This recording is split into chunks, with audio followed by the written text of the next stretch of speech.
ರೈತ ಕುನ್ನಿಗಳು ದಿಕ್ಕೆಟ್ಟು ಸೂತ್ರ ಹರಿದ ಗಾಳಿಪಟ ಆಗುವುದರಲ್ಲಿ ಅನುಮಾನವೇ ಇಲ್ಲ.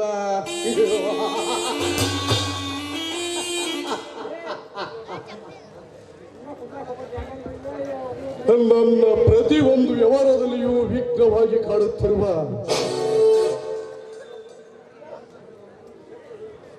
ನನ್ನ ಪ್ರತಿಯೊಂದು ವ್ಯವಹಾರಕ್ಕೂ ಚಕ್ರ ವ್ಯವಹರಿಸಿರುವ ಆ ಇನ್ಸ್ಪೆಕ್ಟರ್ ಕಿರಣರಿಗೆ ಒಂದು ದೃಷ್ಟಿ ತೋರಿಸಿದಾಗಲೇ ನನ್ನ ಪ್ರತಿಯೊಂದು ವ್ಯವಹಾರಗಳು ಸುಸೂತ್ರವಾಗಿ ಸಾಗುವುದು.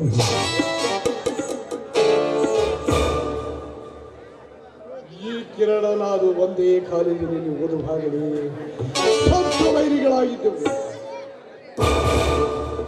ಅವನ ಮಾಡಿದ ಅವಮಾನವನ್ನು ಮರೆಯಲು ಸಾಧ್ಯವೂ ಇಲ್ಲ.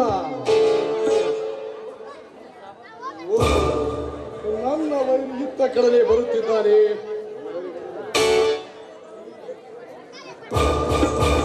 ಏ ಕಿರಣ, ಆವತ್ತು ಯಶೋದೆ ಎಂಬ ಕನ್ಯೆಯನ್ನು ಹತ್ತಿ ಹುಟ್ಟಿರುವಾಗ ನನ್ನ ಕೆನ್ನಿಗೆ ಬೋರಿಸಿದೆಯಲ್ಲ, ನೆನಪಿದೆ ತಾನೇ? ನಾಗೇಂದ್ರ, ನೀನೊಬ್ಬ ನಾಲಾಯಕರ ಮೇಲೆ ಕೈಚೀಲವನ್ನು ರಾತ್ರಿ ಕಣ್ಣಿಗೆ ಎಣ್ಣೆ ಬಿಟ್ಟುಕೊಂಡು ಬಂದ ಬೆಳೆಯನ್ನು ಮಾರ್ಕೆಟಿಗೆ ತೆಗೆದುಕೊಂಡು ಬಂದಾಗ ರೈತರ ಗೋಣನ್ನು ಮುರಿಯುವ ನಯವಂಚಕ. ಅಷ್ಟಲ್ಲದೆ ಕಷ್ಟಪಟ್ಟ ರೈತರ ಬೆಳೆಯನ್ನು ಕಮ್ಮಿ ರೇಟಿಗೆ ಟೆಂಡರ್ ಹಾಕಿ ರೈತರ ಜೀವನದಲ್ಲಿ ಕತ್ತಲು ಬೆಳಕಿನ ಜೊತೆ ಆಟವಾಡುವ ದುಷ್ಟ ನೀನು. ಅಷ್ಟಲ್ಲದೆ ಗಿಡದಿಂದ ಗಿಡಕ್ಕೆ ಹಾರುವ ನಿಮ್ಮಂತ ಮಂಗ್ಯ ನನ್ನ ಮಕ್ಕಳನ್ನು ಮರೆಯಲು ಸಾಧ್ಯವಿಲ್ಲ. ನನ್ನನ್ನು ಮಂಗನ ಜಾತಿಗೆ ಹೋಲಿಸ್ತೀಯ? ನಾನು ಎಂಥವನು, ನಾನು ಮಾಡುತ್ತಿರುವ ತಂದೆ ಯಾವುದು ಎನ್ನುವುದು ನಿನಗೆ ಗೊತ್ತು ನಾಗೇಂದ್ರ, ಗೊತ್ತು. ನೀನೊಬ್ಬ ನಾಲಾಯಕ ಎಮ್ಮೆಲ್ಲೆ ಕಚೀಲವನ್ನು ಮಾರ್ಕೆಟ್ಗೆ ರೈತರು ತೆಗೆದುಕೊಂಡು ಬಂದಾಗ ರೈತರ ಗೋಣನ್ನು ಮುರಿಯುವ ನಯ ವಂಚಕ. ಅಷ್ಟಲ್ಲದೆ 60 ಹಳ್ಳಿಯಲ್ಲಿ ಅರಸನಂತೆ ಮೆರೆಯುತ್ತಿರುವ ರಾಮನ ಆಸ್ತಿಯನ್ನು ನುಂಗಿ ನೀರು ಕುಡಿದ ನಾಲಾಯಕ. ರೈತನ ಖರೀದಿ ಮಾಲನ್ನು ಬೇರೊಂದು ದೇಶಕ್ಕೆ ಮಾರಿಕೊಳ್ಳುವ ಬಂಡ ಸೂಳೆ ಮಗ ಎನ್ನುವುದು ಗೊತ್ತು. ಕಂಡವರ ಮನೆಯಲ್ಲಿ ಕಣ್ಣು ಹಾಕುವ ತೊಡಗು ಬೆಕ್ಕಿನಂತವನು ಎನ್ನುವುದು ಗೊತ್ತು. ಗೊತ್ತು ನಾಗೇಂದ್ರ, ಗೊತ್ತು. ಸಿಕ್ಕ ಅರಮನೆಗಳಲ್ಲಿ,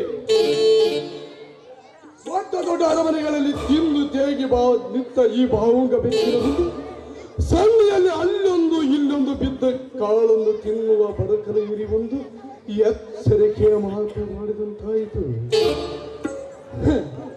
ಏ ಕಿರಣ, ಈ ಜಗದಲ್ಲಿ ಸತ್ಯ ನ್ಯಾಯ ರೀತಿ ಎಂಬುದೇ ಬತ್ತಿ ಹೋಗಿರುವಾಗ ಸತ್ತಿನ ಬೋರ್ ಗುದ್ದಿಸಿ ಯಾವ್ಯಾವ ನೀರು ತೆಗೆದಂತಾಯಿತು ಈ ನಿನ್ನ ಮಾತಿನ ಶೈಲಿ. ನಾಗೇಂದ್ರ,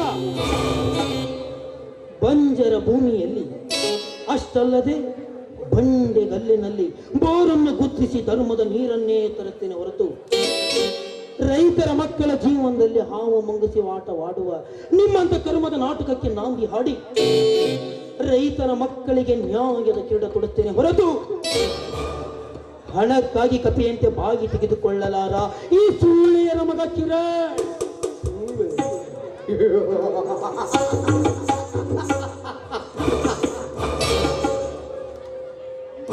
ಈ ಸಮಾಜದಲ್ಲಿ ಸೂಳೆಯಾದರೇನು, ಶ್ರೀಮಂತರ ಮಲಗಿದ ಹಾಸಿಗೆಯನ್ನು ತೆಗೆದರೆ ತಪ್ಪೇನಿದೆ? ನೀನೊಬ್ಬ ನಮ್ಮಂತವರೊಂದಿಗೆ ನಮ್ಮೆದುರಿಗೆ ಹೋರಾಡಲು ಸಿದ್ಧವಾದರೆ ನಿನ್ನ ಹೆಜ್ಜೆಗೂ ನಮ್ಮನ್ನು ಹೆಜ್ಜೆಗೂ ನಿನ್ನಂತವರನ್ನು ತುಳಿಯಲು ಸರ್ಕಾರದ ಖಜಾನೆಯನ್ನೇ ಲೂಟಿ ಹೊಡೆಯುತ್ತಾರೆ ರಾಜಕಾರಣಿಗಳು. ನಮ್ಮನ್ನು ಎದುರು ಹಾಕಿಕೊಳ್ಳುವುದು ಒಂದೇ, ನಿನ್ನ ಹೆಂಡತಿ ಮುಂದೆ ಆಗುವುದು ಒಂದೇ. ಲೇ ನಾಗೇಂದ್ರ, ಇಡೀ ದೇಶಕ್ಕೆ ಅನ್ನ ಹಾಕುವ ಅನ್ನದಾತರ ಬಾಯಲ್ಲಿ ಮಣ್ಣು ಹಾಕುವ ನಿಮ್ಮಂತ ರೈತ ದ್ರೋಹಿಗಳನ್ನು ಮಟ್ಟ ಹಾಕಲು ನನ್ನ ಪ್ರಾಣ ಹೋದರೂ ಪರವಾಗಿಲ್ಲ. ರೈತನ ತುತ್ತು ರೈತನ ಬಾಯಿಗೆ ಬರುವಂತೆ ಮಾಡುವುದೇ ನನ್ನ ಗುರಿ.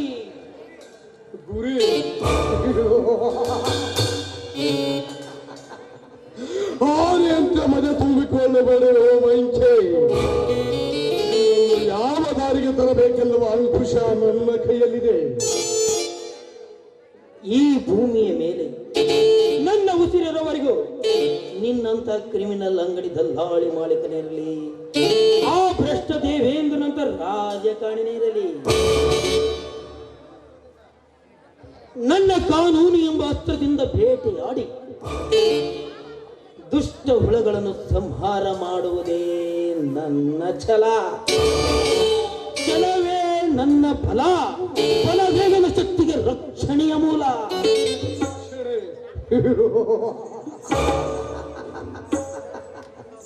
ವರ್ಷಾನುಗಂಟಲೆ ಉಪವಾಸ ಮಾಡಿ ಹೋದ ಬ್ರಿಟಿಷರನ್ನು ಒದ್ದು ಓಡಿಸಿ ದೇಶಕ್ಕೆ ಸ್ವತಂತ್ರ ತಂದು ಕೊಟ್ಟ ಮಹಾತ್ಮನನ್ನು ಗುಂಡಿ ಜೋಡಿಸಿ ನಮ್ಮವರೇ ತಾನು 14 ವರ್ಷ ಇಡೀ ಭಾರತವನ್ನು ಗಂಡಸರಂತೆ ಆಳಿದ ಶ್ರೀಮತಿ ಇಂದಿರಾ ಗಾಂಧಿಯನ್ನು ಗುಂಡಿಟ್ಟುಕೊಂಡವರು ಅವಳ ಅಂಗರಕ್ಷಕನಲ್ಲವೇ? ಇನ್ನು ಈಗ ತಾನೇ ಕಂಡುಬಿಟ್ಟಿರುವ ಗುಬ್ಬಿವರಿ ನಿನ್ನನ್ನು ಯಾವ ದಾರಿಗೆ ಕಳಿಸಬೇಕೆನ್ನುವುದು ನನಗೆ ಚೆನ್ನಾಗಿ ಗೊತ್ತು. ಲೇ ನಾಗೇಂದ್ರ, ನಿನ್ನ ಗುಳ್ಳು ಬೆದರಿಕೆಗೆ ನನ್ನ ಮನೆ ಕಾಯುವ ನಾಯಿನೂ ಸಹಿತ ಅಂಜುವುದಿಲ್ಲ.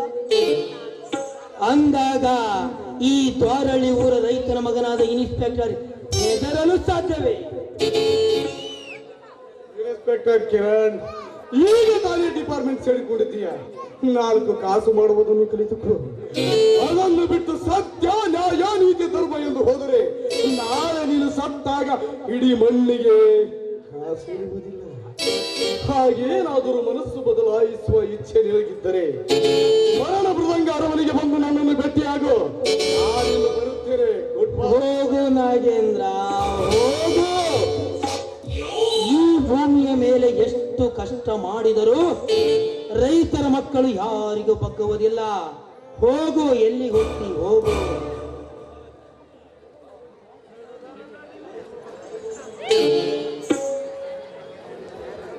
ಎಕ್ಸ್ಕ್ಯೂಸ್ ಮೀ, ತಾವ್ಯಾರು ಅಂತ ನನಗೆ ತಿಳಿಯೋದಿಲ್ಲ. ನಾನು ಈ ದ್ವಾರಳ್ಳಿ ಊರಿಗೆ ಹೊಸದಾಗಿ ಬಂದ ಇನ್ಸ್ಪೆಕ್ಟರ್ ಕಿರಣ್ ಅಂತ. ಇಲ್ಲಿ ನನ್ನ ಸ್ನೇಹಿತನ ಮನೆ ರಾಮು ನನಗೆ ತಿಳಿಯಲಿಲ್ಲ. ನೋಡಿ, ಸುತ್ತಿ ಬಳಸಿ ಮಾತನಾಡೋದು ನನಗೆ ತಿಳಿಸೋದಿಲ್ಲ. ವಿಷಯ ಏನಂತ ನೇರವಾಗಿ ಕೇಳಿ. ಏನಾಗಬೇಕು ನನ್ನಿಂದ ಸಹಾಯ? ಸ್ವಲ್ಪ ದಯಮಾಡಿ ಕವಿಗಳ ಮನೆಯನ್ನು ತೋರಿಸ್ತೀರಾ? ಹೋ ಹೋ, ಅವನೊಬ್ಬ ಹುಚ್ಚ ಕವಿ, ಇವನೊಬ್ಬ ಹಾಫ್ ಇನ್ಸ್ಪೆಕ್ಟರ್. ನೀವು ಏನೋ ಸಣ್ಣ ದೋನೆಯಲ್ಲಿ ಗುರುಮುಡ್ತಾ ಇದ್ದಂಗೆ ಕಾಣಿಸ್ತಾ ಇದೆ. ನೋಡಿ, ನೀವು ಹುಡುಕಿಕೊಂಡು ಬಂದ ಆ ಕವಿಗಳು ಯಾವುದಾದ್ರೂ ಬಾಳು ಬಿದ್ದ ಅರಮನೆಯಲ್ಲಿ ಕೂತ್ಕೊಂಡು ನಾಟಕ ಬರಿತಾ ಇರ್ತಾರೆ. ಸ್ವಲ್ಪ ಮುಂದೆ ಹೋಗಿ ವಿಚಾರಿಸಿ. ಸ್ವಲ್ಪ ನಿಲ್ತೀರಾ? ನನ್ನ ನಿಲ್ಸಿದ ಕಾರಣ? ನಿಮ್ಮ ಹೆಸರೇನು? ಸರೋಜಾ ಅಂತ. ನಿಮ್ಮ ಹೆಸರು? ಕಿರಣ್. ಸರೋಜಾ ಅಂದರೆ ನೀವು ಮಾಜಿ MLA ಗುಂಡೂರಾವ್ ಅವರ ಮಗಳಲ್ಲವೇ? ನನ್ನ ಪರಿಚಯ ನಿಮಗೆ ಹೇಗೆ? ಸರೋಜಾ, ನಾನು ನೀನು ಒಂದೇ ಕಾಲೇಜಿನಲ್ಲಿ ಓದಿತು ನೆನಪಿದೆ ತಾನೆ? MA ಕಾಲೇಜಿನಲ್ಲಿ ವಿದ್ಯಾರ್ಥಿಯ ಬೀಳ್ಕೊಡುಗೆ ಸಮಾರಂಭದಲ್ಲಿ ಸವಿ ಸವಿ ನೆನಪು, ಸಾವಿರ ನೆನಪು ಎಂದು ಮಧುರ ಗೀತೆ ಇದೇ ಧ್ವನಿಯಿಂದ ಹೇಳಿದೆ ನೆನಪಿದೆ ತಾನೆ? ಅದೆಲ್ಲ ಒಂದು ಹಳೆಯ ಕತೆ. ಅದೆಲ್ಲ ಇರ್ಲಿ, ನನಗೆ ಅರ್ಜೆಂಟ್ ಕೆಲಸ ಇದೆ. ನಾನು ಪ್ಲೀಸ್, ನಾನೊಂದು ಮಾತು ಕೇಳಲೆ? ಕೇಳುವ ಮಾತು ಒಳ್ಳೇದಾಗಿರ್ಬೇಕು. ಸರೋಜಾ, ನಿನ್ನನ್ನೇ ನನ್ನ ಬಾಳ ಸಂಗಾತಿಯಾಗಿ ಮಾಡಕೊಳ್ಳಬೇಕಂದ್ರೆ ನನ್ನ ಬಲವಾದ ಆಸೆ. ನೋಡಿ ಕಿರಣ್, ಈ ಪ್ರೀತಿ ಎಂಬ ಸಾಗರದಲ್ಲಿ ಧುಮುಕಬೇಕಾದ್ರೆ ಧೈರ್ಯ ಎಂಬ ಸಿಂಟಿಕಾಯನ್ನ ಕಟ್ಟಿಕೊಂಡು ಈಜಿದ್ರೇನೇ ಚಂದ. ಸರೋಜಾ, ನೀನು ಒಪ್ಪಿದರೆ ಈ ದ್ವಾರಳ್ಳಿ ಊರಲ್ಲಿ ಬೆಳ್ಳಿ ಮೋಡದಲ್ಲಿ ಹಾರೋಣ. ಏನಂದಿ ಸರೋಜಾ? ನೋಡಿ, ಈ ಪ್ರೀತಿ ಎಂಬುದು ಒಂದು ಮುಳ್ಳಿನ ಗಿಡವಿದಂತೆ. ಧೈರ್ಯ ಮಾಡಿ ಕೂತ್ಕೊಂಡು ಎದ್ರೆ ನೆತ್ತಿಗೆ ಚುಚ್ಚುತ್ತೆ, ಹಾಗೆ ಧೈರ್ಯ ಮಾಡಿ ಅಲ್ಲೇ ಕೂತ್ಕೊಂಡು ಬಿಟ್ರೆ ಮೈಗೆ ಚುಚ್ಚುತ್ತೆ. ಸರೋಜಾ, ಪ್ರೀತಿಸಲು ಸಿದ್ಧವಾಗಿರುವಾಗ ಮುಳ್ಳಿನ ಗಿಡವಾದರೆಷ್ಟು, ಗುಲಾಬಿ ಹೂವಿನ ಗಿಡವಾದರೆಷ್ಟು ಧೈರ್ಯ ಮಾಡಿ ಕುಳಿತುಕೊಂಡಾಗಲೇ ಆ ಪ್ರೀತಿ ಎಂಬ ಪದಕ್ಕೆ ಅರ್ಥ ಸಿಗುವುದು. ಇಲ್ಲವಾದರೆ ಪ್ರೀತಿ ಎಂಬ ಪದಕ್ಕೆ ಅರ್ಥನೇ ಸಿಗುವುದಿಲ್ಲ. ಪ್ಲೀಸ್ ಸರೋಜಾ, ನನ್ನ ಪ್ರೀತಿಗೆ ನೀನು ಎಳ್ಳು ನೀರು ಬಿಡಬೇಡ. ಐ ಲವ್ ಯು ಸೂಜಿ, ಐ ಲವ್ ಯು. ನೀನಿಲ್ಲದೆ ನನಗೆ ಬದುಕಲು ಶಕ್ತಿನೇ ಇಲ್ಲ.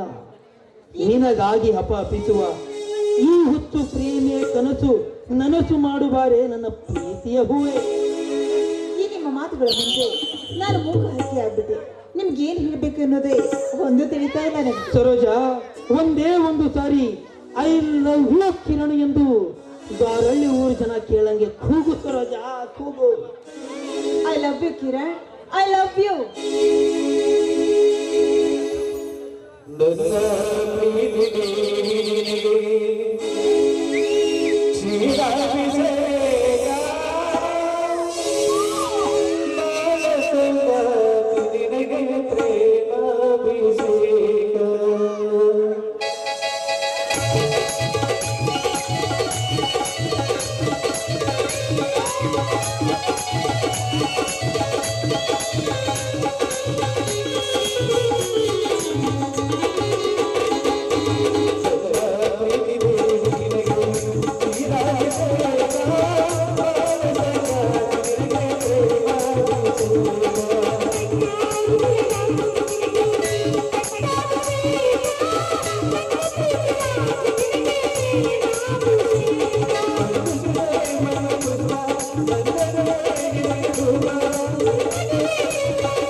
ಒಳಗಿರುವ ಘಟ ಸರ್ಪವನ್ನು ಕೊಡದೆ ಬಿಸಿರಿವೆ.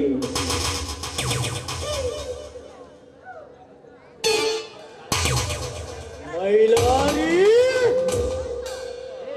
ಮೈಯಲ್ಲಿ ಹೊಟ್ಟೆಗಿದೆಗೆಂದು ವೀರಸೂರನಂತೆ ಸೂರಾಡಬೇಕು. ಈ ಎಂಬೆಲ್ಲಿ ಸುಮ್ಮನಿದ್ದರೆ ತಲೆ ಕೆಟ್ಟು ನಿಂತರೆ ಸಿಂಹ.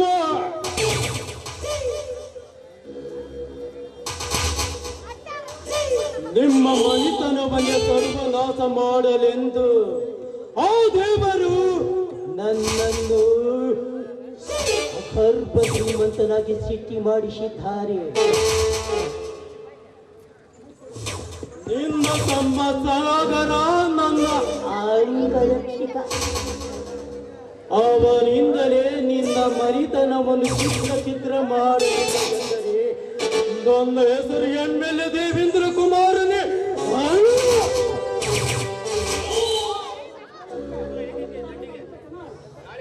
ರಾಮ ಮೈಲಾರಿ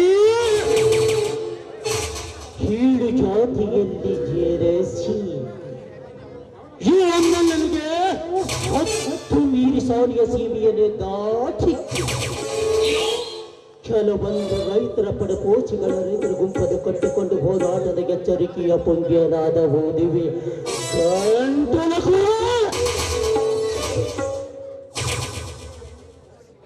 ಯಾವ ವಿಷದ ಪಾನ ಹಾಕಿ ಎಂಬ ಲೋಕಕ್ಕೆ ಶೇಟ್ ಪಾಸ್ ಕೊಡಬೇಕನ್ನೋದು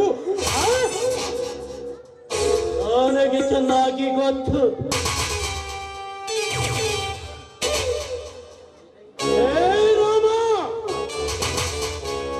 ನಿನ್ನ ಹೆಂಡತಿಯ ಶೀಲವನ್ನು ಕರಿಯನ್ನು ಮಾಡಿದ್ದು ಅವನಿಗೆ ನರಕದ ದಾರಿ ತೋರಿಸಿದ್ದು ಆಯಿತು. ಇನ್ನು ಮುಂದೆ ನಿಮ್ಮಿಬ್ಬರ ಅಣ್ಣ ತಮ್ಮಂದಿರಿಗೆ ನಾನು ತೋರಿಸುವುದು ಮೂರೇ ದಾರಿ. ಒಂದನೆಯ ದಾರಿ ನನ್ನ ಮನೆಗೆ ಕರೆಯಿಸಿ ಬುದ್ಧಿ ಹೇಳಲಿಲ್ಲ ಬಂದರೆ ಸುಮದು. ಅದಕ್ಕೂ ಬಗ್ಗದೆ ಕುರಿ ಹಾಲುಂಡಲೆಂದು ನನ್ನ ಮೇಲೆ ಶೇಡಿನ ಬ್ರಹ್ಮಾಸ್ತ್ರವನ್ನು ಉಪಯೋಗಿಸಲು ಬಂದರೆ ನನ್ನ 3 ಬಾರಿನ ಬಂದೂಕದಿಂದ ಇಡೀ ನಿನ್ನ ಅಂಶವನ್ನೇ ರಕ್ತದ ಕಾಲುವಾರಿಸುವುದೇ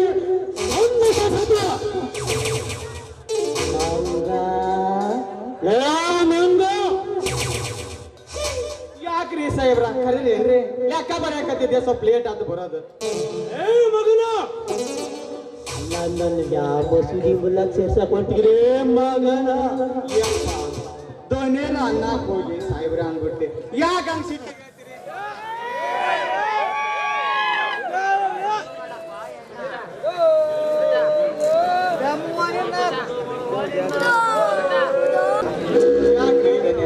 ಸಾಹೇಬ್ರ ಅನ್ನಕ್ ಹೋಗಿ ದೊಣ್ಣೇರ ಅನ್ನಕ್ ಹೋಗಿ ಸಾಹೇಬ್ರ ಅಂದ್ಬಿಟ್ಟೆ. ಯಪ್ಪ ದೊಡ್ಡ ಮನಸ್ಸು ಮಾಡಿ ದೊರಳಿ ಊರ ಬಹಳ ಜನ ಬಂದಾರ ಅವ್ರ ಎದುರಿಗೆ ಮರ್ಯಾದೆ ಕಳ್ಯಾಕ್ ಹೋಗ್ಬೇಡ ಯಪ್ಪ ಹೊಟ್ಟೆ ಹಾಕಿ ಹೋಯ್ದೊಂದು ಮಾತಂದು ಮಂಗ ಆ ತಿರುಬೋಕಿ ರಾಮ ತನ್ನ ತಮ್ಮನ ಮದುವೆಗೆ ಇಸಿದುಕೊಂಡ ಸಾಲು ಬದಿ ಕೇಳಿದಕ್ಕೆ ಹೋದಾಗ ಬಾಯಿಗೆ ಬಂದಂತ ಮಾತನಾಡಿದನಂತ ಜಾತಿಯನ್ನಾಗಿ ಯಪ್ಪ ಜನರ ಆ ಕೀಳು ಜಾತಿ ರಾಮಾಯಣನ ಸುದ್ದಿ ತಗದಿ ಅಂದ್ರ ನನ್ನ ಮುಂದ ಹೇಳ್ತನ್ರಿ ನಿಮಗ ಈ ಪಾದ ಐತಲ್ರಿ ಈ ಪಾದದಿಂದ ಹಿಡಿದು ನಡ ನೆತ್ತಿ ಮಠ ಹಂಗ ಬಗ್ ಅಂತ ನೋಡ್ರಿ ಯಪ್ಪ ಧನ್ಯರ ನಾವು ಇನ್ನ ಅಂದ ಮಾತು ಯಾವ ಬಾಯಿಂದ ಹೇಳ್ಬೇಕಂತಾನೆ ಇವ್ರು ದೊರಲಿ ಕುಂತಾರ ಅವ್ರ ಬಾಯಿಂದ ಹೇಳಿಸ್ಬೇಕಂದ್ರ ಅವ್ರಿಗೆ ಗೊತ್ತಿಲ್ಲ ಯಾವ ಬಾಯಿಂದ ಹೇಳ್ಬೇಕಂತಂದ್ರಿ ಅವ ಅಂದ ಮಾತ ಏ ಮಗನ ನಿನಗಿರುವುದು ಒಂದೇ ಬಾಯಿ ಆ ಬಾಯಿಂದ ಬಗುಳು ಯಪ್ಪ ಧನ್ಯರ ನೀವು ಗಾಂಡ ಸತ್ರ ಅಂಡ ಮುಂಡ್ಯಾರ ಗಂಡು ತಿನ್ನಾರಂತ ಮತ್ತ ರೈತರು ದುಡ್ದದ್ದು ಸಗಣಿ ತಿನ್ನಾರಂತ ಯಪ್ಪ ಬಡ್ಡಿಗೆ ಚಕ್ಕುರ ಬಡ್ಡಿ ತಿನ್ನ ಮಾ ಕೆಟ್ಟ ಸುಳೆ ಮಗ ಅಂತ ಯಪ್ಪ ಇನ್ನು ಏನೇನೋ ಬಾಳ ಹೇಳಕತ್ತಿದ್ದವ ಸಾಬಾರ್ದಾಗ ಓಡಾಕ ನಿತ್ತವ ದೊರಳಿ ಊರಿ ಬಂದ್ ನಿತ್ತೇನಿ ಯಪ್ಪ ದಮ್ಮತ್ತಿಗೆ ತೋದಿವ್ರಿ ಏ ಮಗನ ಈ ರೀತಿ ಮಾತನಾಡಿದ ಕಾರಿಗೆ ಹಾಗೆ ಕತ್ತಿಯ ಮಗ ಏ ರಾಮ ನಿನ್ನ ಸಾವಿನ ದಿನಗಳಿಂದ ಬಹಳ ದೂರ ಉಳಿಯಲಿಲ್ಲ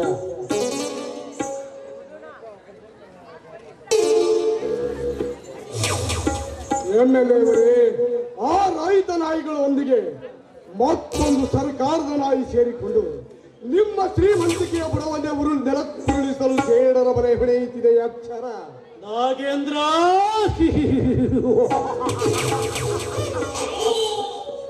ಮೂರು ಲೋಕದ ಗಂಡರ ಗಂಡ ನೆನೆಸಿಕೊಂಡಿರುವ ಈ ಅಗರ್ಭ ಶ್ರೀಮಂತರ ಹುಡುಗ ಬೇರೆ ಸಮೇತಕ್ಕಿಂತ ಹಾಕಲು ಮಾತುಗಳಿಂದ ಅರ್ಥ ಅಲ್ಲ ಶಿವ ಸೈನ್ಯವನ್ನು ಕಟ್ಟಿಕೊಂಡು ಬಂದರೆ ಅವರನ್ನು ಬಗ್ಗಿಸುವಂತೆ ನನ್ನಲ್ಲಿರುವಾಗ ಈ ಒಬ್ಬ ಕುರಿಗೆ ಬಂದು ಹಂತದ ಆದಾಯ ಬರಿಗಲೇಬೇಕು ಕುರಿಗಳಲ್ಲ ಎಮ್ಮೆಲ್ಲೆಯವರೇ ನಿಮ್ಮನ್ನ ಗಾಯಗೊಂಡಿರುವ ಕೆರಳಿದ ಸರ್ಪಗಳು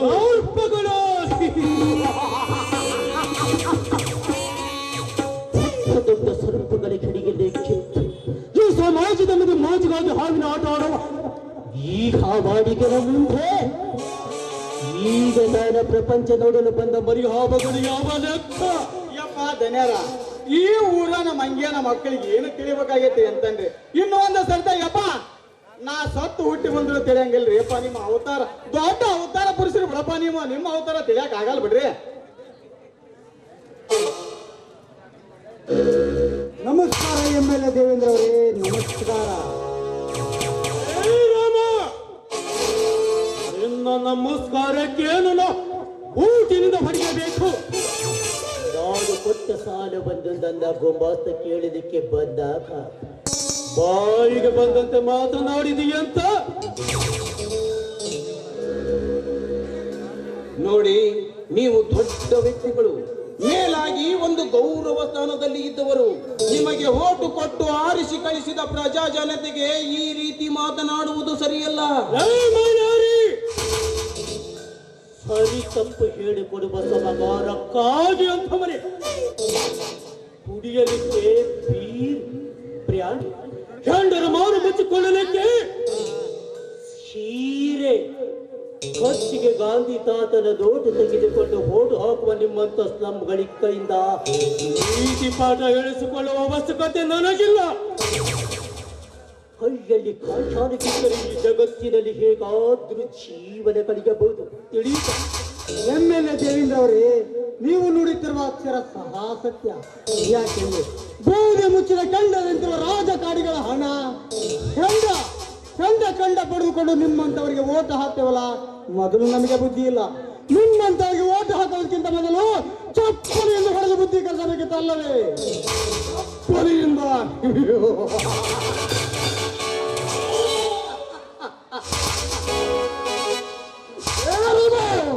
ಎಮ್ಮೆಲ್ಲೆಯವರನ್ನು ಚಪ್ಪಲಿಯಿಂದ ಹೊಡೆಯುವುದೆಂದರೇನು ನೀರು ಕುಡಿದಷ್ಟು ಸುಲಭ ಎಂದು ತಿಳಿದುಕೊಂಡೆಯ ಮಗನ ನಿಮ್ಮಂತವರಿಗೆ ಎಲೆಕ್ಷನ್ ಬಂದಾಗ ಹೇಗೆ ಬಾಯಿಗೆ ಮುಸುರಿ ಬರೆಸಬೇಕೆನ್ನುವುದು ಗೊತ್ತು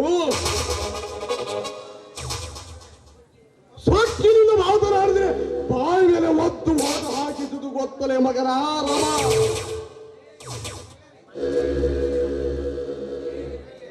ಲೇ ಎಮ್ಮೆಲ್ಲೆ ಕುಡಿದು ಬಿಟ್ಟ ಎಂಜಲದ ಮೂತ್ರ ಕುಡಿಯುವ ಮಂಗವೇ, ರವಿ ಕಾಣದನ್ನ ಕವಿ ಕಾಣುವನು. ಈ ಹುಚ್ಚರ ಸಮಾಜದಲ್ಲಿ ನಿಮ್ಮಂತ ಪಾಪಾತ್ಮರ ಪಾಮರವನ್ನು ಪೆನ್ನು ಎಂಬ ಖಡ್ಗ ಹಿಡಿದು ಧರ್ಮವೆಂಬ ಬಿಳಿ ಮಸೆಯನ್ನು ಹಾಕಿಸಿ ಸತ್ಯವೆಂಬ ಬಿಳಿ ಹಾಳೆಯ ಮೇಲೆ ಇಂಚು ಇಂಚಾಗಿ ಎಳೆಯಾಗಿ ಬರೆಯುವ ಧೀರ ನನ್ನಣ್ಣ. ಬಡ ಹುಡುಗಿಯರಿಗೆ ಹಣದ ಆಶಯ ಹಚ್ಚಿ ಅವರ ಹೆಂಡತನಕ್ಕೆ ಮಣ್ಣು ಎರಚುವ ದುಷ್ಟ ರಾವಣರ ಬಗ್ಗೆ. ಊರಿಗೆ ರಂಗಮಂದಿರ ಕಟ್ಟಿಸುತ್ತೇನೆ, ಊರ ತುಂಬ ಹೆಂಗಸರಿಗೆ ಕಕ್ಕಸರನ್ನು ಕಟ್ಟಿಸುತ್ತೇವೆ, ಬಡವರಿಗೆ ಆಶ್ರಯ ಮನೆ ಕೊಡಿಸುತ್ತೇವೆ, ಹಳೆ ಮಂದಿರಗಳನ್ನು ಕೆಡವಿ ಹೊಸ ಮಂದಿರ ಕಟ್ಟಿಸುತ್ತೇವೆ ಎಂದು ಸರ್ಕಾರದಿಂದ ಬಂದ ಹಣವನ್ನು ಮೊಸಳೆಯಂತೆ ನುಂಗುವ ಗ್ರಾಮ ಪಂಚಾಯಿತಿಯ ಅಧ್ಯಕ್ಷರ ಬಗ್ಗೆ, ಹಿರಿಯವರ ಬಗ್ಗೆ, ಇಡೀ ಗ್ರಾಮ ಪಂಚಾಯಿತಿಯ ಹಣವನ್ನ ಮೊಸಳೆಯಂತೆ ನುಂಗಿ ಸೊಳ್ಳೆಯು ಕಡೆಯದ ಹಾಗೆ ಹೆಂಡರ ಮಕ್ಕಳಿಗೆ ಮಲಗುವ ಸೊಳ್ಳೆಯ ಮಕ್ಕಳ ಹಣೆಬರವನ್ನ ಪತ್ರಿಕೆಯ ಮುಖಪುಟದಲ್ಲಿ ಬರೆದು ಪ್ರಜಾ ಜನತೆಗೆ ಓದಲು ಕೊಡುವ ಧೀರ ನನ್ನಣ್ಣ. ನನ್ನ ಅಣ್ಣನ ಬಗ್ಗೆ ನಾಲಿಗೆಯನ್ನ ಉದ್ದ ಬಿಟ್ಟರೆ ನಾ ಮೆಟ್ಟಿಕೊಳ್ಳುವ ಚಪ್ಪಲಿಯ ತಳ ಕಿತ್ತು ಹೋಗುವವರಿಗೆ ಹೊಡೆಯುತ್ತಾನೆ ಈ ಕಲಿಯುಗದ ಮೈಲಾರಿ. ಸಂಸತ್ತಿಯಿಂದ ಸರ್ಕಾರದ ಅಧಿಕಾರಿಗಳೇ, ಸರ್ಕಾರದಿಂದ ಬರುವ ಗ್ರಾಂಟ್ಗಳನ್ನು ಪ್ರಜಾ ಜನತೆಗೆ ಮುಟ್ಟಿಸಬೇಕು. ಅವರ ಹೊಟ್ಟೆ ತುಂಬಿಸಿಕೊಳ್ಳುವವರಿಗೆ ಆ ದೇವರು ಮೈಚರ್ಮವನ್ನೇ ಕೊಟ್ಟಿರುತ್ತಾರೆ. ಹೇ ರಾಮ, ನಿನ್ನ ತಮ್ಮ ನನಗೆ ಸುಮ್ಮನೆ ಗರ್ತಿಸುತ್ತಾಗಿದ್ದಾನೆ. ಅವನಿಗೆ ಸ್ವಲ್ಪ ಬುದ್ಧಿ ಹೇಳು, ಇಲ್ಲವಾದರೆ ನಿಮ್ಮಿಬ್ಬರನ್ನು ನಿಂತಿರುವ ಜಾಗದಲ್ಲಿ ಹಾಕಿ ಬಿಡುತ್ತೇನೆ. ಇಳಿಯಿತ ನಿಮ್ಮ ಕೈಯಿಂದ ಹೂತು ಹಾಕಿಸಿಕೊಳ್ಳಲು ನಾನೇನು ಹೇಡಿ ಜಾತಿಯಲ್ಲಿ ಜನಿಸಿದವನಲ್ಲ. ಹಿಂಡು ಕುರಿಗಳ ಹಾಲುಂಡು ನಾನು ಎನ್ನುವರ ಕಾಲು ಮೆಟ್ಟಿ ಸೀಳಿದ ಶೂರ ಸಂಗೊಳ್ಳಿ ರಾಯಣ್ಣನ ವಂಶದಲ್ಲಿ ಜನಿಸಿದವನು. ಉತ್ತರ ಕರ್ನಾಟಕದಲ್ಲಿ ಹುಟ್ಟಿ ಕಚಡ ಕೆಲಸ ಮಾಡುವ ನಿಮ್ಮಂತ ತಾಯಿಗಂಡರ ರುಂಡವನ್ನು ಚಂಡಾಡಿ ಊರ ಅಗಸಿ ಬಾಗಿಲಿಗೆ ತೋರಣ ಕಟ್ಟುತ್ತಾನೆ ಈ ಸರ್ದಾರ ಮೈಲಾರಿ. ನನ್ನ ರುಂಡವನ್ನು ಕಡಿಯುವುದಾದರೆ ಕುರಿಮರಿಗಳಿಗೆ ಗಿಡದಟ್ಟ ತಟ್ಟಲು ಕಡಿದಟ್ಟು ಸುಲಭ ಎಂದು ತಿಳಿದುಕೊಂಡಿಯ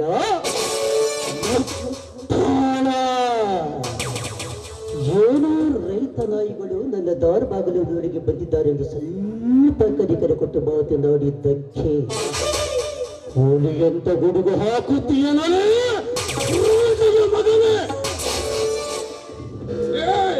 ನನಗೆ ಏಕವಚನದಲ್ಲಿ ಮಾತನಾಡುವಿಯೋ ಬಿಡಾಡಿ ನಾಯಿ ಮಗನೇ. ನಿನ್ನ ನಾಲಿಗೆಯನ್ನು ಹತ್ತಿನಂತೆ ಹರಿದು ತಿನ್ನುತ್ತಾನೆ ಈ 7 ಕೋಟಿ ಮೈಲಾರಿ. 7 ಕೋಟಿ 7 ಕೋಟಿ ಮೈಲಾರಿ, ಸುಮ್ಮನೆ ಹೊರಜಂಬ ಕೊಚ್ಚಿಕೊಳ್ಳಬೇಡ. ನಮಗೆ ನಮ್ಮಿಂದ ತೆಗೆದುಕೊಂಡ ಮದುವೆಗೆಂದು ತೆಗೆದುಕೊಂಡ 1 ಲಕ್ಷ ಹಣವನ್ನು ವಾಪಸ್ ಕೊಡು. ಲೇ ನಾಗೇಂದ್ರ, 1 ಲಕ್ಷ ಹಣ ಕೊಟ್ಟಿದ್ದೇನೆಂದು ಯಾವ ಬಾಯಿಂದ ನುಡಿಯುತ್ತಿದ್ದೀಯೋ? ಗಂಡ ಸತ್ತ ರಂಡೆಯರ ನರಕ ತಿನ್ನುವ ಹಂದಿ ಮಕ್ಕಳ. 7 ಕೋಟಿ ಮೈಲಾರ್ಲಿಂಗ ಯಾಕಂಗ ಹೋದ್ರಾಕತ್ತೀವೋ ತಮ್ಮ? ನಾನ ಸ್ವತಃ ನಿಮ್ಮ ಅಣ್ಣನ ಕೈಯ ತಂದು ಯಪ್ಪ 1 ಲಕ್ಷ ರೂಪಾಯಿ ಕೊಟ್ಟೇನಿ ತಡಿ. ನೋಡು, ಈ ಪುಸ್ತಕದಾಗ ನೀವ್ ಹಿಂಗ ಮಾಡ್ತೀರ ಅನ್ನೋದು ಗೊತ್ತಿದ್ದ ನಮ್ಮ ದಂಗರ್ ಇಷ್ಟ ಮಟ್ಟ ಲೆಕ್ಕ ಬರ್ಯಾಕ ಹಚ್ಚಾರ. ನೋಡಿ ಇದ್ರಾಗ ಐತಿ, ಎಂಎಲ್ಎ ದೇವೇಂದ್ರ ಪ್ರಜೆಗಳ ಸಂರಕ್ಷಣೆ ಮಾಡುವ ಜನನಾಯಕನಾಗಿ ರೈತ ಜನತೆ ಗೋಡು ಮುಡಿ ಅಂತ ಕೇಳು ಮಟ್ಟ ಕೇಳಿದ ಮೇಲೆ ಇದು ಯಾವ ನ್ಯಾಯ ನೀತಿ ಧರ್ಮ? ನ್ಯಾಯ ನೀತಿ ಧರ್ಮ.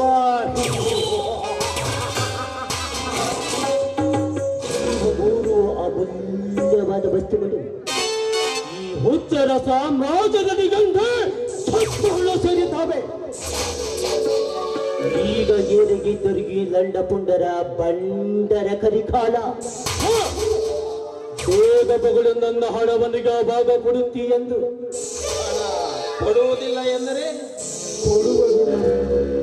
ವಿದ್ಯೆ ಇದೆಯಲ್ಲ, ದುರ್ಗವನ ಮುಂದೆ ಕೋಣದ ಕಡಿದ ಹಾಗೆ ನಿಮ್ಮಿಬ್ಬರ ಅಣ್ಣ ತಮ್ಮಂದಿರ ರುಂಡವನ್ನು ಕಡಿದು ನಮ್ಮ ಎಲ್ಲವರ ಅರಮನೆಗೆ ತೋರಣ ಕಟ್ಟುತ್ತೇನೆ. ಎಚ್ಚರ. ಏನಾಗ್ಯ ನಿಮ್ಮಿಬ್ಬರ ಕೈಯಿಂದ ನಮ್ಮ ಶರೀರದ ಮೇಲೆ ನಿಮ್ಮ ಹತ್ತ ಸೋಕಿದರೆ ಸಾಕು, ಕ್ಷಣಾರ್ಧದಲ್ಲಿಯೇ ನಿಮ್ಮಿಬ್ಬರನ್ನ ಕಾಲು ಮೆಟ್ಟಿಸಿ ಇಳುತ್ತೇನೆ. ಈ ಮೈಲಾರಿ ನಾ ಎಂದು ಗುಡುಗು ಹಾಕುವ ಪುರುಷರ ಗಂಡಸ್ತನದ ನರ ತೆಗೆಯುವ ವೀರ. ಎಚ್ಚರ.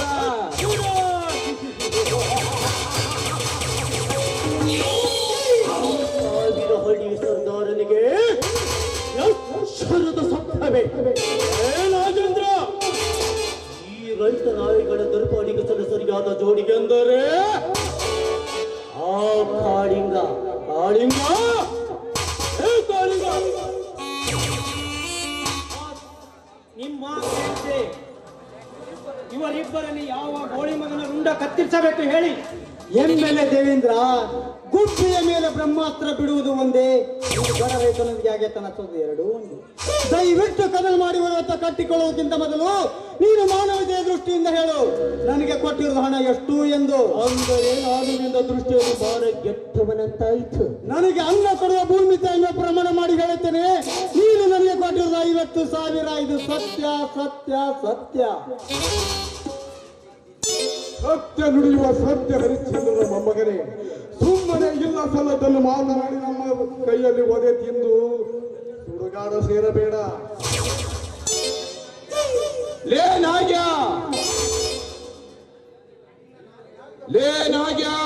ನಿನ್ನ ನಾಲಿಗೆ ಉದ್ದ ಹೋಗುತ್ತಿದೆ. ಹತ್ತು ಮೀರಿ ಹರಿ ಬಿಟ್ಟರೆ ಮುಂದೆ ಆಗುವುದೇ ಬೇರೆ. ಕಲಿಯುಗದ ರಾಮ ಲಕ್ಷ್ಮಣರ ಯಾಕೋ ತಮ್ಮ, ನಿಜವಾಗ್ಲೂ ನೀವು ಮಾನವಂತರ ಆಗಿದ್ರ ಕರೆ ಆದ್ರ ಕೊಡೋದ ಗಂಟ ಮೊದಲು ಕೊಡೋದ ಕಲ್ಕೊಡ್ರು. ಯಾಕಂಗ ಓದಲಾಕತ್ತೀರಿ ದೊರಳಿ ಊರಾಗ? ಏ ಬಂಗ, ಊರು ಕಡೆಗೆ ಬೆಳಗಾಗ್ಯಾವು, ನಿಜವಾಗ್ಲೂ ನನಗೆ 1 ಲಕ್ಷ ರೂಪಾಯಿ ಕೊಡೋದು ಕರೆ ನಾ ಮಗನ. ಏ ರಾಮ, ಏ ಯಾರು ರಮಣ್ಣ, 15 ಕೊಡಲಿ 30 ಆಗ್ಯಾವು. ಬೆಳೆ ಕೂಡ್ಲಿದ್ದು ಕರಗಾಗ ಈ ಕಾಲದಾಗ. ಯಾಕೋ ತಮ್ಮ, ಈ ಅಪ್ಪಟ ಯಜಮಾನದ ಮೇಲೆ ನಿನಗೆ ಸಂಶಯ ಐತಿ ಅಂದ ಮ್ಯಾಲ ತಮ್ಮ ಈ ಬುಕ್ಕಿನಾಗರ ನೋಡು, ನೀವು ಆಗಲೇ ನಿಮ್ ತಮ್ಮನು ಹಂಗ ಮಾಡಿದ, ನೀನು ಹಂಗ ಮಾಡಕತ್ತಿ ಅಂದ್ರೆ ನಾ ಎಲ್ಲಿ ಹೋಗಿ ನಮ್ ದನಿಯರು ಲೆಕ್ಕ ಕೊಡ್ಲಿ ಅಂತಾನೆ. ನಿಮ್ಮಂತ ಶಕುನಿ ಬುದ್ಧಿಯವರು ಈ ರಾಜ್ಯದಲ್ಲಿ ಸಮಾಜದಲ್ಲಿ ತುಂಬಿಕೊಂಡಿರುವಾಗ ಕಾಡಿಗೆ ಹಾಯುವ ನಾಯಕರು ದೊಡ್ಡವರಾಗೆದ್ದು ನಿಂತಿದ್ದಾರೆ. ಇನ್ನು ತನ್ನ ಬಗಳಿಂದ ಬಿತ್ತವನ್ನು ದೊಡ್ಡದಾಡ ಆಡವಾಗ ಕುಡಿತಿ ಹೇಳು. ದೊಡ್ಡವರ ಹಣದ ಋಣದಲ್ಲಿ ಹೋಗುವವರಲ್ಲ ಈ ಬಡ ರೈತನ ಮಕ್ಕಳು. ಇನ್ನು 2 ವಾರದಲ್ಲಿ ಗೊಂಜಾಳ ಬಂದ ತಕ್ಷಣ ಅದನ್ನ ರಾಶಿ ಮಾಡಿ ಯಾರಿಗಾದ್ರೂ ಮಾರಿ ನಿಮ್ಮ ಹಣವನ್ನು ತಂದು ಕಟ್ಟುತ್ತೇನೆ. ಬಾತಮ್ಮ ಹೋಗೋಣ.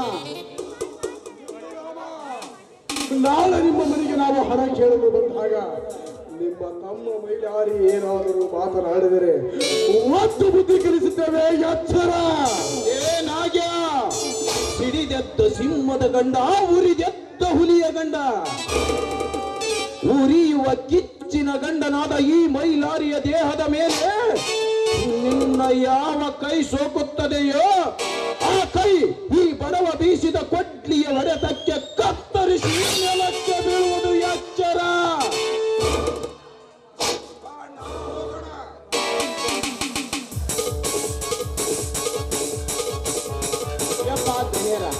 ಹೆಂಗಾರ ಮಾಡಿ ಈ ಮಹಿಳೆಯರಿ ಸಾವಿಗೊಂದು ಕೆಚ್ಚ ಹಾಕಬೇಕು ನೋಡ್ರಿ. ಯಾಕಂದ್ರ ನಾವ್ ಎಲ್ಲಿ ಹೋದ್ರು ಅಲ್ಲಿದ್ದ ಇರ್ತಾನ ಈ ಮಗ. ಇವನಿಗೆ ಏನಾರ ಮಾಡಿ ಒಂದು ಹೊತ್ತು ನೋಡಿ ಕತ್ತಲ್ ಅನ್ಸಕ ನೋಡ್ರಪ್ಪ. ಹೌದು, ಈ ಕೊಂಪಿನ ಮೈಲಾರಿಯನ್ನು ಹೀಗೆ ಬೆಳೆಯಲು ಬಿಟ್ಟರೆ ಈ ಸಮಾಜದಲ್ಲಿ ನಮಗೆ ಉಳಿಗಾಲವೇ ಇಲ್ಲ. ಏ ಯಪ್ಪ, ನಿಮ್ಮಿಬ್ಬರ ಕೈಯಾಗ ನಾ ಸೇರೇನಲ್ಲ, ನೀವ್ ಹೇಳ್ದಂಗೆ ಕೇಳ್ಕ ಅಂತ ಹೊಂಟೇನಲ್ಲ, ನಿಮ್ಮಿಬ್ಬರ ಕೈಯಾಗ ಸೇರಿ ನಾನು ಒಬ್ಬನ ಸಿಕ್ಕಾಗಿ ಎಲ್ಲಿ ಕತ್ತು ಮನಿಸಿ ಇಲ್ಲಿ ಹೊಂಡ ಐತಿ ಇಲ್ಲಿ ಹೊಂಡದಾಗ ಹೋಗದ್ ಬಿಡ್ತಾರಂತ ಹೆದರಿ ಕೊಟ್ಟಾಕೈತೈತಿ ಹಂಗ್ ಮಾಡಕ್ ಹೋಗೋಣ ಅಂತ ಹೇಳ್ರಿಪ್ಪ. ನಾಗೇಂದ್ರ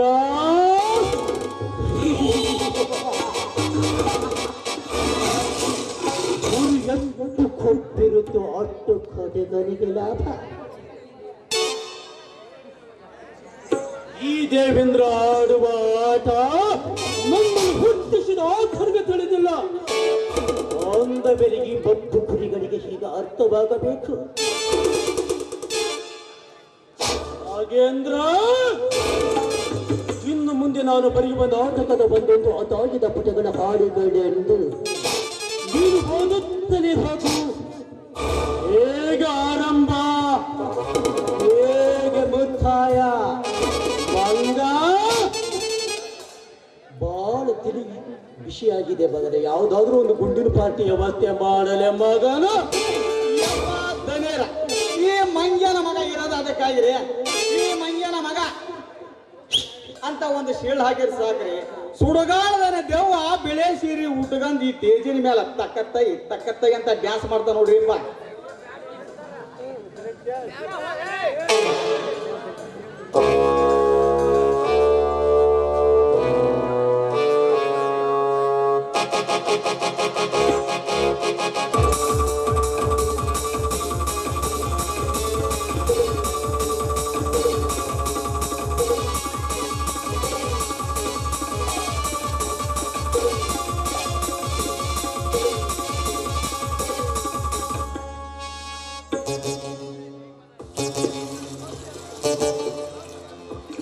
ಇದು ಕ್ಲಬ್ ಡ್ಯಾನ್ಸ್ ಇಂದು ನಮ್ ದನೇರಿ ಲೆಕ್ಕ ಕೊಡಕ್ ಹೇಳ್ಬೇಕು. ಅದನ್ನ ಬರ್ಕಂತೇನ್ರಿ, ಬೇಜಾರ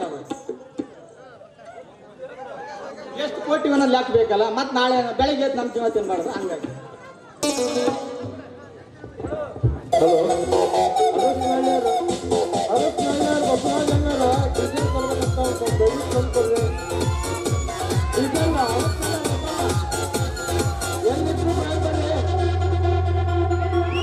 ಮತ್ತಲ್ಲಿ ಕುಣಿಯೋಣ ಬಾರೋ ಮಗ, ಚಿಂತೆಯಲ್ಲಿ ಕಳೆದೋದ್ರೆ ದೊಡ್ಡ ಮಗ. ಇದ್ದಾಗ ಅನುಭವಿಸಬೇಕು ಮಗ, ಸತ್ತಾಗ ಆರೋಗ್ಯ ಕಾಯಂ ಜಾಗ.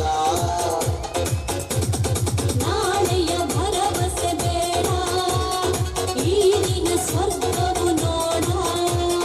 ನಾಳೆಯ ಭರವಸೆ ಬೇಡ, ಈ ದಿನ ಸ್ವರ್ಗವು ನೋಡ. ಮತ್ತಲ್ಲಿ ಕುಣಿಯೋಣ ಬಾರೋ ಮಗ, ಚಿಂತೆಯಲ್ಲಿ ಕಳೆದೋದ್ರೆ ದೊಡ್ಡ ರೋಗ.